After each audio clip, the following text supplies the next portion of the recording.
Deere devil Mustafa ಸಿನಿಮಾದಲ್ಲಿ ಒಳ್ಳೆ ಹೆಸರನ್ನ ಮಾಡಿದಂತಹ ಒಬ್ಬ ನಟ. ಅವರು ಕೂಡ ಒಂದು ನ್ಯಾಚುರಲ್ ಆಗಿ ಕಾಣಿಸ್ಕೊಳ್ತಾರೆ ಅವ್ರ ಪರ್ಫಾರ್ಮೆನ್ಸ್ಗಳಲ್ಲಿ. ಹೇಗಿತ್ತು ಶಿಶಿರ್ ಸರ್ ಜೊತೆ? ಶಿಶಿರ್ ಅವ್ರ ಜೊತೆ ವರ್ಕ್ ಮಾಡಿ ತುಂಬಾ ಖುಷಿ ಆಯ್ತು. ಆಕ್ಚುಲಿ ಇವಾಗ ನಾವು ಒಳ್ಳೆ ಫ್ರೆಂಡ್ಸ್ ತರ ಬಿಹೇವ್ ಮಾಡ್ತೀವಿ ಅಂಡ್ ವೆರಿ ಕಂಫರ್ಟಬಲ್ ವರ್ಕ್ ಮಾಡೋದು. ಮಾತಾಡ್ಕೊಂಡು ನಾವಿಬ್ರು ಏನೋ ನಾವ್ ಹೆಂಗ್ ಮಾಡೋಣ ಅಂತೆಲ್ಲ ಇಂಪ್ರೂವೈಸ್ ಮಾಡ್ಕೊಂಡು ಅಂಡ್ ಇನ್ನೊಂದು ಡೇರ್ ಡೆವಿಲ್ ಮುಸ್ತಫಾ ನಾನು ನೋಡಿ ತುಂಬಾ ಖುಷಿ ಆಯ್ತು ನನಗೆ. ತುಂಬಾ ಚೆನ್ನಾಗಿ ಆಕ್ಟ್ ಮಾಡಿದ್ದಾರೆ and is a brilliant actor, wonderful actor. ಅವ್ರು ಆಕ್ಟ್ ಮಾಡ್ತಿದ್ರೆ ನಾನು ಇವ್ರಿಗಿಂತ ಚೆನ್ನಾಗಿ ಮಾಡ್ಬೇಕು ಅನ್ಸುತ್ತೆ. ಸೊ ಅವರಿಂದ ಕೂಡ ಇನ್ಸ್ಪೈರ್ ಆದ್ರೆ ಡೆಫಿನೆಟ್ಲಿ ಅವಾರ್ಡ್ಸ್ ಎಲ್ಲ ತಗೊಂಡಿದಾರಲ್ಲ. ಹೌದೌದು, ತುಂಬಾ ಚೆನ್ನಾಗಿ ಮಾಡ್ತಾರೆ. ಈಗ ಈ ಸಿನಿಮಾದಲ್ಲಿ ತುಂಬಾ ಕ್ರೌರ್ಯವಾದ ವ್ಯಕ್ತಿ ಯಾರು? ಅದು ನಾನು ಬಿಟ್ಕೊಡಂಗಿಲ್ಲ. ಬಟ್ ನೀವು ರೂಲರ್ ಅಂಡ್ ಸರ್ವೈವರ್ ನೋಡಿದೀರಾ, ಸೊ ನಿಮ್ಗೆ ಏನ್ ಅನಿಸ್ತು? ನನಗೇನು ಅನಿಸ್ತು ಅಂದ್ರೆ ಎಲ್ಲೂ ಕೂಡ ರಾಜ್ಬಿ ಶೆಟ್ಟಿ ಅವರು ಹಾಗೇನೆ ವಿಜಯ್ ಸರ್ ಅವರು ಇಬ್ರು ರೈವಲ್ರಿ ಅಂತ ನನ್ಗೆಲ್ಲೂ ಅನ್ಸ್ಲಿಲ್ಲ. ಎಲ್ಲೂ ಕೂಡ ಆ ರೀತಿ ಪೋರ್ಟ್ರೇ ಮಾಡಿಲ್ಲ ಪ್ರಾಬಬ್ಲಿ.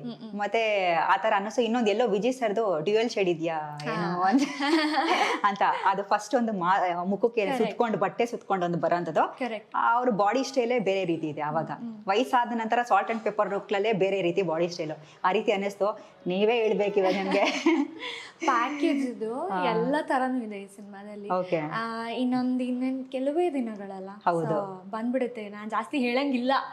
ಸೊ ಸಿನಿಮಾ ನೋಡಿದಾಗ ಗೊತ್ತಾಗುತ್ತೆ. ಓಕೆ, ಆಮೇಲೆ ನಿಮ್ಗೆ ತುಂಬಾ ಕಾಡಿರೋ ನಿಮ್ಮ ಪಾತ್ರದ ಒಂದ್ ಅಂಶ, ನಿಮ್ ಪಾತ್ರದಲ್ಲೇ ಯಾವ್ದು ಸಖತ್ ಕಾಡಿರೋ ಅಂತ ಒಂದ್ ಅಂಶ ಯಾವುದು ಅಂತ?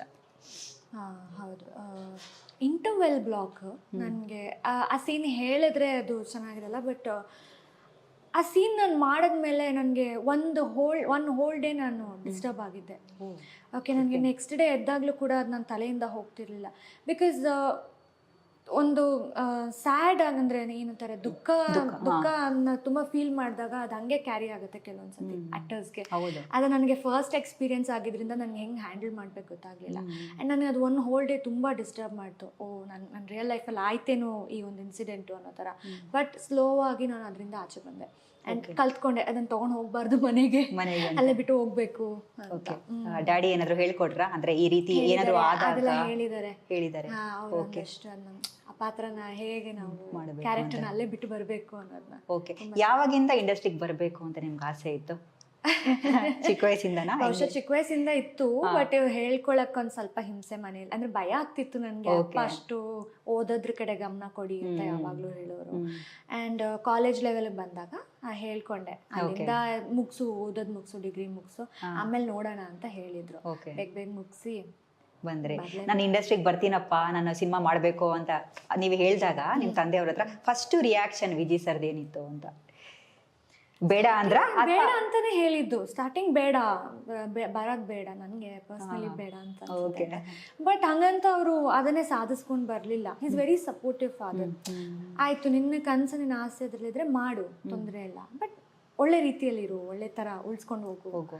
ಬಿಕಾಸ್ ಇದು ನನ್ನ ಫೀಲ್ಡು, ಇಲ್ಲಿ ಬಂದ್ಮೇಲೆ ನೀನು ನನ್ನ ಹೆಸರನ್ನ ಕಾಪಾಡಬೇಕು ಅಂತ ಹೇಳಿ ಇದು ಮಾಡಿದ್ರು. That is actually very important. Because ಏನಕ್ಕಂದ್ರೆ ಆಮೇಲೆ ನಿಮ್ಮ ತಂದೆ ಅವ್ರನ್ನ ಅಷ್ಟು ವರ್ಷದಿಂದ ಅಂದ್ರೆ ಅವರು ಆಕ್ಟ್ ಮಾಡಿದ್ದ ಎಲ್ಲ ಸಿನಿಮಾಗಳನ್ನ ನೋಡ್ಕೊಂಡು ಬಂದಿದ್ದೀರಾ, ಬೆಳ್ಕೊಂಡು ಬಂದಿದ್ದೀರಾ.